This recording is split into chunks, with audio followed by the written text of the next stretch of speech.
The light at Halstead and Cermak had been red for 11 seconds, and Julian Ashford had counted every one of them. Because counting was easier than looking at what his driver had already noticed in the rearview mirror. Mr. Ashford, Walter's voice was careful, the way it got when he thought something mattered and wasn't sure Julian would agree. Corner, 2 o'clock. Julian looked. A woman in a thin grey coat was crouched at the mouth of an alley beside a man who had folded himself against a heating grate. His hands tucked so far into his sleeves they had disappeared. She wasn't reaching for her purse. Her fingers had gone to the top button of her coat, and she was holding it there, not moving. The wind pulling strands of hair loose from a knot she hadn't had time to fix that morning. The wind came off the lake hard enough to rock the town car on its springs. 6 degrees, the radio had said, feels like -11. Julian had a coat in the trunk that cost more than the grate the man was sitting on had cost the city to install. And he was watching a woman in December with no gloves consider giving away the only thing standing between her and that same wind.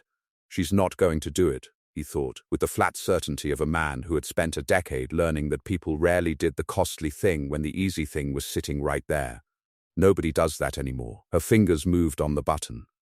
The light turned green. Walter's eyes found Julian's in the mirror, waiting for an instruction that didn't come, and the car eased forward into traffic, carrying Julian past the alley and the woman and whatever her hands were about to do, before he could find out if he was right.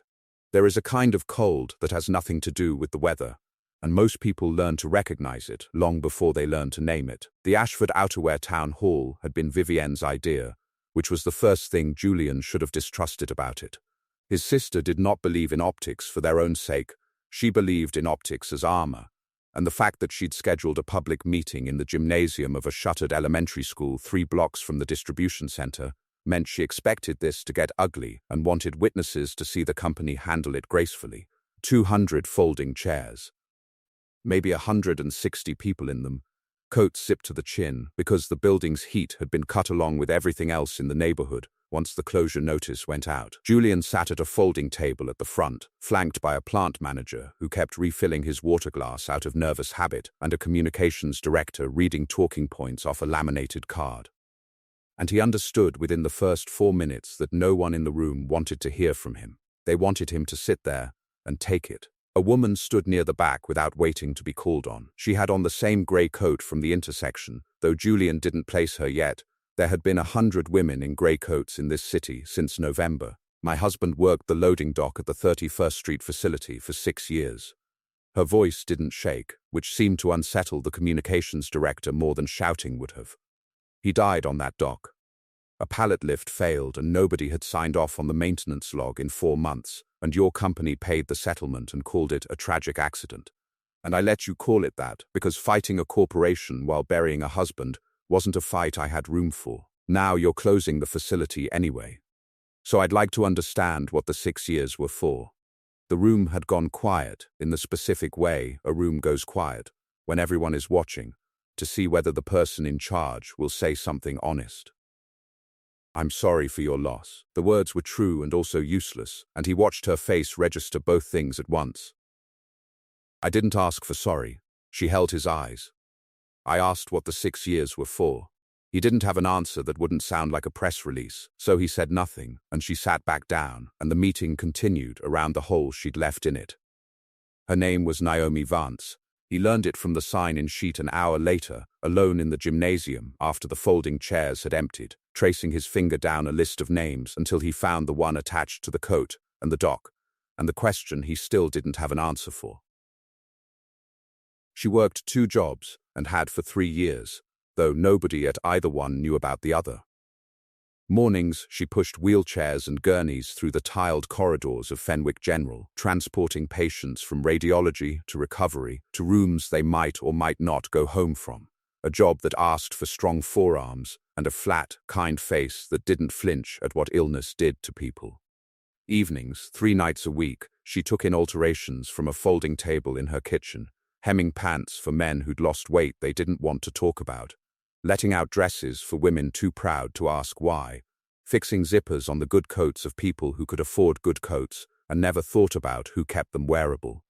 She had learned to sew from her grandmother in a house in Gary that no longer belonged to anyone in the family, and she still owned the machine, a black Singer with a foot pedal instead of a plug, because it didn't need electricity that could get shut off. Her son Elias was 8 and slept with a nightlight shaped like the moon. And he had inherited his father's habit of asking questions that landed somewhere between innocent and devastating. One night, Elias didn't look up from the drawing he was making of a dog with too many legs. Did the coat man have a coat before you gave him yours? He had a blanket. Is a blanket as warm as a coat? No, then why'd he only have a blanket? She didn't have an answer for that either, and she was starting to understand that the questions she couldn't answer were multiplying faster than the ones she could. A child asks the question an adult has already decided not to ask himself, and calls it curiosity, when really it is the only kind of honesty left in the room. Julian found her a second time on purpose, which was different from the first time, and he was aware of the difference the whole drive over. Fenwick General's cafeteria served coffee in paper cups, with a picture of a sunrise on them that had clearly been designed by someone who had never seen an actual hospital cafeteria. Naomi was on a break, sitting alone at a corner table with a crossword she wasn't filling in, when a shadow fell over the newspaper and she looked up to find the man from the folding table standing there in a suit that had no business being in this building. "You're a hard person to schedule a meeting with." She didn't look up from the crossword. "I'm not trying to be scheduled. I said what I had to say. You didn't have an answer. That's usually where these things end. I'd like it not to end there." Why, it was a fair question and he didn't have a rehearsed answer, which surprised him more than it should have. "Because you were right. The maintenance log wasn't signed for 4 months. I pulled the file this morning. Nobody flagged it because nobody was required to flag it, because the Safety Review Board had been cut from quarterly to annual 2 years before your husband died, and I approved that cut, or at least I didn't stop it, which in a company with my name on the building amounts to the same thing." Naomi set down her pen. "You came here to confess to me in a cafeteria. I came here because I don't know what else to do with what I found out, and you're the only person who's asked me a question I couldn't answer with a talking point. That's not my job. I push gurneys." "I know what your job is." Something in his tone made her look at him properly for the first time, not as the man from the folding table, but as a man standing in a cafeteria that clearly embarrassed him, holding himself like the suit was borrowed. "I know about the alterations too. Ruiz, from the 3rd floor, mentioned you fixed his coat zipper for $8 when a tailor downtown quoted him 60. You're having me looked into. I'm having the closure looked into. You kept coming up." She studied him for a long moment, the crossword forgotten between them. "The dock workers don't need you feeling bad, Miss Ashford. They need their jobs. Feeling bad is free. Jobs cost something. If you're only willing to pay for one of those, I'd rather you pick the second." He didn't have an answer for that either, and this time, he didn't pretend to. The closure was supposed to be final by the 2nd week of January, and Julian spent the weeks before it fighting a board that had already voted, which meant fighting people who considered the matter closed and considered him sentimental for reopening it. Vivienne ran point on those conversations, because Vivienne was better at them. And because some part of Julian understood that his sister had built her entire adult life around being the Ashford who didn't get sentimental, ever since their father had made sentiment look like weakness at every dinner table Julian could remember. Vivienne's tone carried the flatness of someone reading a surveillance report aloud for effect. "You went to the hospital. You had coffee with the widow of a man whose death we settled out of court 11 months ago. I went to look at a maintenance log. You looked at the maintenance log at your desk, Julian, at 11 p.m. I have the badge swipe records. Whatever you did at that hospital wasn't research." He kept his face still, which had always been easier for him than it was for her. "Though it cost more than it looked like it cost. The closure creates 90 layoffs in a neighborhood that already lost the transit line and the grocery 3 years ago. I'd like to reconsider the timeline." The timeline was approved. "I'm asking the board to revisit it." "On what basis?" "Guilt is not a line item. On the basis that we caused harm and have the means to uncause some of it, which used to be something this family claimed to believe before it became something we merely printed on the annual report." Vivienne's jaw tightened in a way that told him the comment had landed somewhere real. "Don't confuse a woman who yelled at you in a gymnasium with a cause, Julian. She has a story that makes you feel useful. That's not the same as her being owed anything beyond what the settlement already covered. I'm not confused about anything. You will be. Vivienne was already turning for the door. The moment this stops being about the doc and starts being about her, she left before he could tell her she was 3 weeks too late. People who are frightened of tenderness will often call it a strategy, because a strategy can be argued with, and tenderness cannot. Rosa Delgado had worked the transport floor with Naomi for 4 years, long enough to know the difference between Naomi's normal quiet and the specific quiet she'd been carrying since the town hall. Over vending machine coffee, in the stairwell they used when they wanted to talk without being overheard, Rosa studied her. "You've been somewhere else all week." "I've been here." "Same shifts. Your body's been here. You've been somewhere with a man in an expensive suit," is what I hear from the 3rd floor. Rosa waited, and when Naomi didn't fill the silence, she filled it herself. "Ruiz says Ashford's been asking about you." "That's not nothing, Naomi. It's not anything either. He feels guilty about Marcus. Guilt makes rich men do strange things for a few weeks. And then the guilt gets managed by somebody like his sister, and everything goes back to how it was. Maybe you're so used to bracing for the version where it goes back to how it was that you can't see the version where it doesn't." Naomi turned her cup in her hands. "I don't have room to find out which one it is. I have Elias, and 2 jobs, and a coat with a zipper I keep meaning to fix and never do because I fix everyone else's first." "I know." Rosa's tone gentled, in a way that meant she'd known Naomi long enough to say the next part too. "I'm just saying, don't let bracing become the only thing you know how to do. Marcus wouldn't want that for you." "I didn't know him long, but I knew that much." Naomi didn't answer, but she kept the coffee cup longer than she needed to, both hands around it, like it was giving off more warmth than a vending machine cup reasonably could. Elias's 2nd grade class had been assigned to draw someone who helps people, and most of the drawings taped along the classroom windows were doctors and firefighters and one confused rendering of a dentist. Elias drew his mother pushing a wheelchair, and underneath it, in the careful block letters he was still learning to keep the same size, he'd written, "She helps people who are scared not be scared alone." His teacher mentioned it at pickup, meaning it as praise, and Naomi stood in the hallway holding her son's coat and had to look at the ceiling for a second before she trusted her voice. In the car, Elias was quiet in the particular way that meant he was building up to something. "Mama, yeah, baby, are we going to be okay?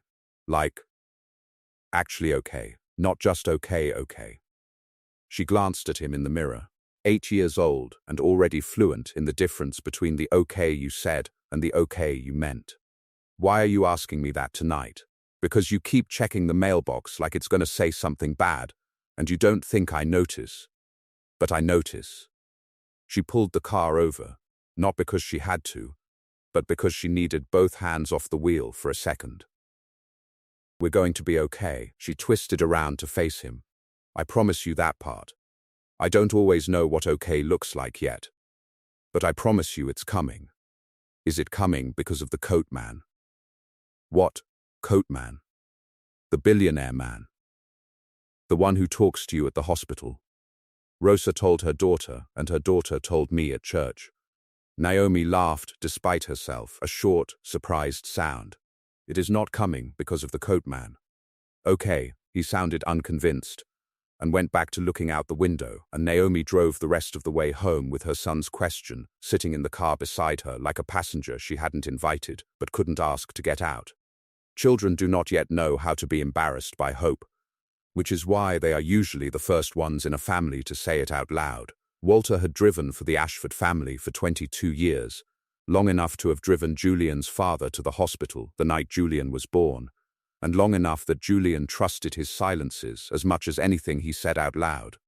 Walter merged onto the drive. "You've had the radio off for 3 days. I've had a lot on my mind. I noticed. You want my opinion or you want me to keep driving?" "Both, probably." Walter checked the mirror, changed lanes, took his time before he answered, the way he always did when the answer mattered to him. "Your father used to say, the company came first, because the company outlives you. I drove him to that funeral home to plan his own service. And you know what he talked about the whole ride? Quarterly numbers. Man planned his funeral around a fiscal calendar. He let that sit. I'm not telling you the company doesn't matter, Miss Ashford. I'm telling you I watched a man optimize himself out of every room that wasn't a boardroom, and I drove him to his own funeral, wondering who was actually going to miss him in it. versus who was going to miss what he could sign off on. Julian looked out at the lake, grey and moving under a grey sky. You think I'm becoming him. I think you've got a woman in this city who asked you a question you couldn't answer with money, and instead of running from that, which is what he would have done, you keep going back for more. That's not becoming him, Mr. Ashford. That might be the first thing you've done in years that isn't. She doesn't want anything from me.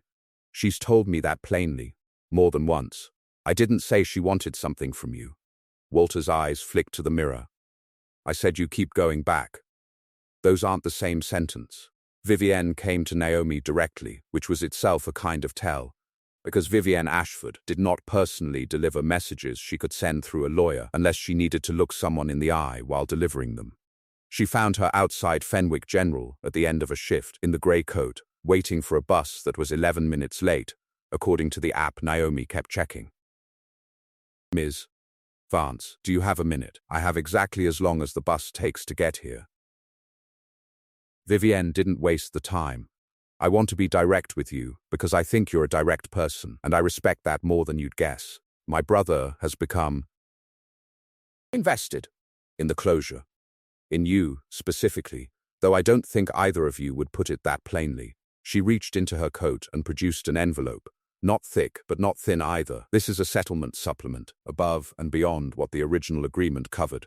It requires nothing from you except that you stop attending company meetings, stop taking my brother's calls, and let the transition team handle the facility closure the way it was structured before this became personal for him. He has a company to run. You have a son to raise. I'd like to help you do that, without either of you burning down something neither of you can rebuild. Naomi looked at the envelope for a long moment. The bus app said 9 minutes now. You think I've been angling for this? I think grief makes people vulnerable to being angled toward, whether or not that was the intent. I'm not accusing you of anything. I'm offering you a clean way out of a situation that is going to get uglier the longer it continues, and I am telling you, as someone who has watched my brother his whole life, that he does not know how to want something without eventually resenting whoever he wanted it from. I am trying to spare you that. You're trying to spare the company a headline. Both things can be true. Naomi took the envelope, and for a moment Vivienne's expression eased, and then Naomi opened it, counted the check inside without visible reaction, and handed it back. I'm going to the next board meeting. Naomi met her eyes steadily, not because your brother asked me to. Because 90 people are about to lose their jobs in a neighborhood that can't afford to lose one more thing. And I have a voice that apparently makes people at your company uncomfortable enough to write checks, which tells me it's a voice worth using. I'm not doing this for Julian. I'm not doing this against him either. I'm doing it because somebody has to say the number out loud in a room that would rather not hear it, and I've been saying hard numbers out loud in hard rooms since the day the hospital called to tell me Marcus wasn't coming home. I'm not scared of this one. The bus pulled up, brakes hissing in the cold. Vivienne's face tightened. You're making a mistake. Maybe Naomi stepped onto the bus, but it'll be mine. She didn't look back to see Vivienne's face, and she didn't need to. She'd already made a decision she couldn't take back, one that would reach the ward supervisor by Thursday in the form of a complaint about outside advocacy conflicting with hospital neutrality, and cost her a shift she needed. She rode the bus home with the envelope's absence, sitting lighter in her chest than the envelope itself ever could have. Turning down money you actually needed does something pride never quite manages on its own. It hands you back a reflection of yourself you'd almost stopped recognizing. The board meeting went the way board meetings went when the outcome had already been decided by people who weren't in the room. The closure timeline moved by 6 weeks, framed as a transition accommodation, which satisfied no one and changed nothing that mattered. Naomi left the meeting having said her piece and watched it absorbed into the wallpaper of corporate process, and she understood, riding the train home in the dark, that speaking the truth out loud didn't guarantee it would do anything. It only guaranteed she'd said it. She lost the volunteer coordinator role at the tenant association 2 days later, a casualty of the hospital complaint reaching people it shouldn't have reached that fast, and she didn't call Julian to tell him, because telling him would have made it about him, and she was tired of things being about him. She was walking home from the last bus stop on the coldest night of the year, 3 days before Christmas, when she saw the man in the alley off Halstead again, or a man like him. There were more of them every winter, and she'd stopped being able to tell if it was the same man or the city simply producing new versions of the same tragedy on a schedule. He was folded against the same grate, a blanket that had gone thin and grey with use pulled up to his chin, shivering in a way that didn't look voluntary anymore. She had exactly one coat. It was the grey one, the only warm thing she owned that still had all its buttons, the one she'd been planning to wear to the interview for a full-time seamstress position at a costume shop downtown, a job that would have let her stop pushing gurneys, a job interview in 4 days for which the coat mattered more than she wanted to admit. Because a woman who looked cared for got treated like she was worth hiring, and a woman who looked cold got treated like she was asking for charity. She thought about all of that, standing over the man on the grate, for exactly as long as it took to decide it didn't matter as much as she'd been telling herself it did. "Sir," she crouched down. "Can you hear me?" His eyes opened, slow, unfocused, the specific glassiness of someone whose body had started rationing itself. "Cold," he managed. "I know. I've got you." She was already unbuttoning the coat, her bare hands clumsy in the wind, and she settled it over his shoulders, over the thin blanket, tucking it around him the way she'd tuck a blanket around Elias on the nights he kicked his covers off. "There's a shelter on Wabash, 2 blocks. I'm going to walk you there. Can you stand?" He couldn't, not yet, and she stayed crouched beside him in a sweater and nothing else against 6-degree wind, rubbing his hands between hers, talking to him in the low, steady voice she used on patients being wheeled toward surgeries they were frightened of, telling him he was going to be fine. Telling him 2 blocks was nothing, telling him she wasn't going anywhere until he could stand. Julian saw it from the car for the second time in his life, except this time the light wasn't red, and Walter didn't have to point it out, because Julian had already told him to slow down 3 blocks earlier, some instinct pulling his eyes to every doorway they passed the way it had been doing for weeks now, ever since a woman in a grey coat had taught him to actually look at his own city instead of driving through it. He watched her take the coat off. He watched her kneel in the cold in a sweater, with her bare hands wrapped around a stranger's, and something in his chest did the thing it had been threatening to do for 3 weeks, the thing he'd been managing and postponing and explaining away as guilt, as curiosity, as corporate responsibility, until there was no more room to call it anything except what it actually was. "Stop the car." Julian's hand was already on the door handle. "Sir?" "Stop the car, Walter." He was out on the sidewalk before the car had fully stopped, jacket forgotten in the back seat, jogging toward the alley with his tie whipping sideways in the wind.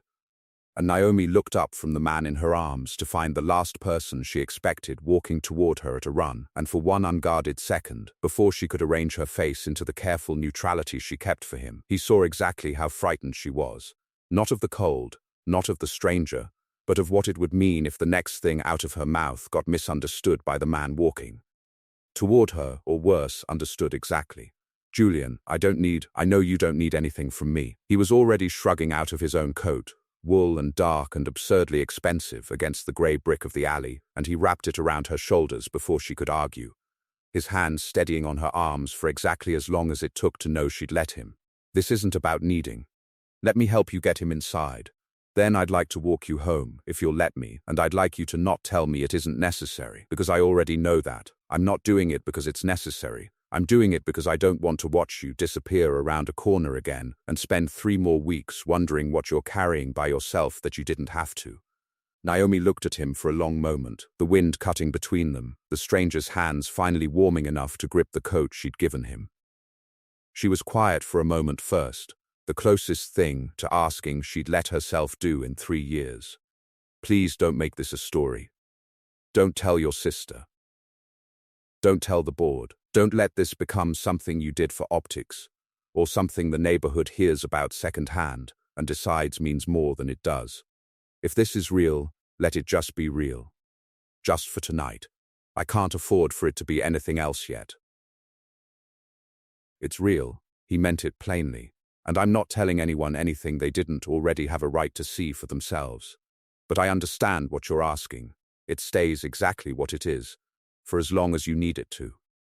Between them, the man on the ground made a small sound, something almost like a laugh, and said, in a voice sanded down by cold and years, "Y'all gonna help me up? Or you gonna keep talking?" They got him to the shelter on Wabash, checked him into a bed, and Julian gave the intake coordinator his card with an instruction that surprised her more than it should have. Whatever the shelter needed for the rest of the season, sent quietly. No press release, no naming rights, no plaque. Then he walked Naomi home, 4 blocks in the cold, his coat still around her shoulders, and neither of them said very much, because there wasn't a version of what had just happened that fit easily into words yet, and both of them seemed to understand that trying too hard to explain it would flatten it into something smaller than it was. At her door, she finally handed the coat back, and he took it. And neither of them moved to end the conversation the way people usually end conversations at doorways. The interview's in 4 days. I don't have a coat that fits the part anymore. Mine's got a coffee stain on the sleeve from where I used it as a lap blanket for a man on a heating grate. Where the stain? His tone made it sound like the most obvious thing in the world. Tell them what it's from. Any place worth working for will understand exactly what it means, and any place that doesn't isn't a place you want. She laughed, surprised again, the sound warmer this time. That's easy advice from a man who's never once had to worry about a coffee stain deciding whether he eats this month. You're right. He inclined his head. It is easy advice. I'm working on the harder kind. He came back 3 nights later, unannounced, standing on her stoop with the wool coat draped over one arm like an offering he wasn't sure would be accepted. He held the coat out, the linings torn, near the pocket. I could take it to whoever restores the ones in the family archive, the tailor on Oak Street who charges by the hour and treats every stitch like a museum piece. Or I could bring it here. You drove across the city because of a torn lining. I drove across the city because I wanted to see you. And the lining gave me a reason that wouldn't make either of us have to say that part out loud yet. He held the coat out. I'll pay whatever you'd charge anyone else. I don't want a favor. She let him in, and he sat at the kitchen table where Elias usually did his homework, watching her thread the old singer by hand, the foot pedal rocking under her shoe in a rhythm she'd known since she was younger than her own son. He nodded at the machine. Your grandmother's machine. She taught me on it in Gary, told me a woman who can mend her own clothes never has to ask anybody's permission to still look presentable. Naomi didn't look up from the seam. I used to think that was about vanity. Took me a long time to understand it was about not being at the mercy of what other people decided you deserved. Is that what I've been asking you to be? At someone's mercy. She did look up then. No.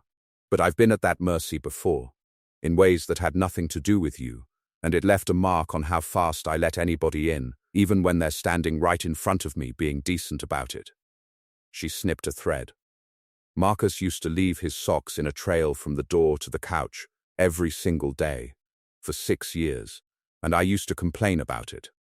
And I would give a great deal to complain about it one more time. When you lose someone like that, you don't just grieve the person. You grieve the version of yourself that got to be careless with hoping. I'm careful with it now. I don't know how to not be. I'm not asking you to stop being careful. He held her eyes. I'm asking if there's room in the careful version for me to keep showing up anyway. She held his gaze for longer than either of them had managed before, the machine quiet between her hands. There might be. She set the shears down. Ask me again once the lining's fixed. See if you still mean it when it isn't a rescue anymore. Just a Tuesday. He came back the following Tuesday, and the one after that, with nothing torn and no excuse prepared, and sat at the same table while she hemmed a stranger's trousers, and neither of them called it anything, and that, more than the alley, more than the coat, was the thing that finally convinced her he wasn't managing a feeling. He was simply choosing, on ordinary evenings with nothing at stake, to be there. The rescue is easy to mistake for love, because it arrives with adrenaline and a clear ending.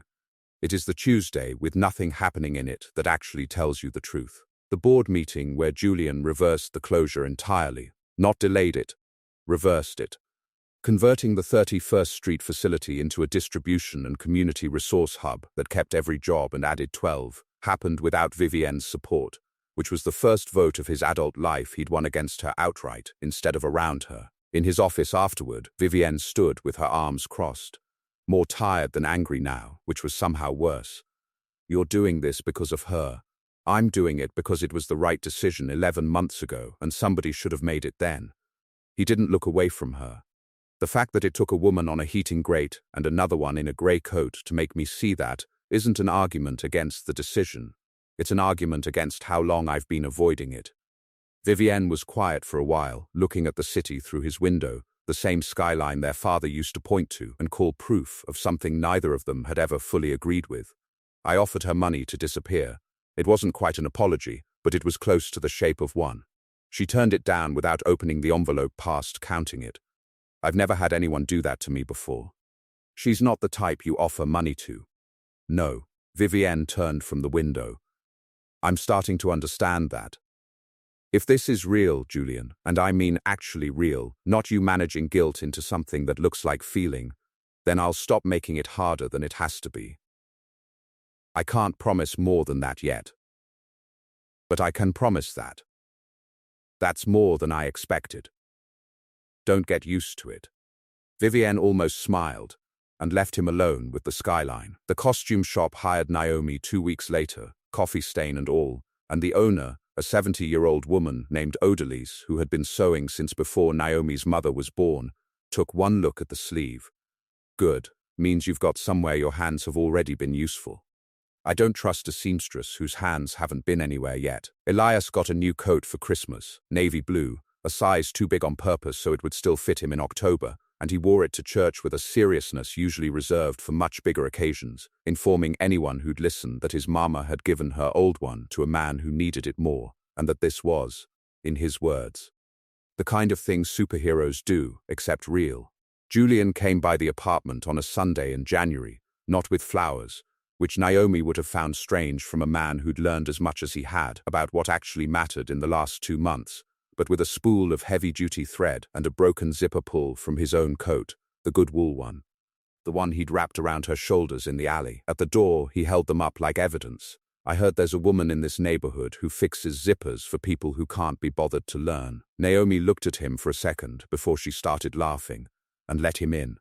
What a person gives away when no one is asking them to is usually the truest measure of who they've been becoming all along, long before anyone else is close enough to see it happen.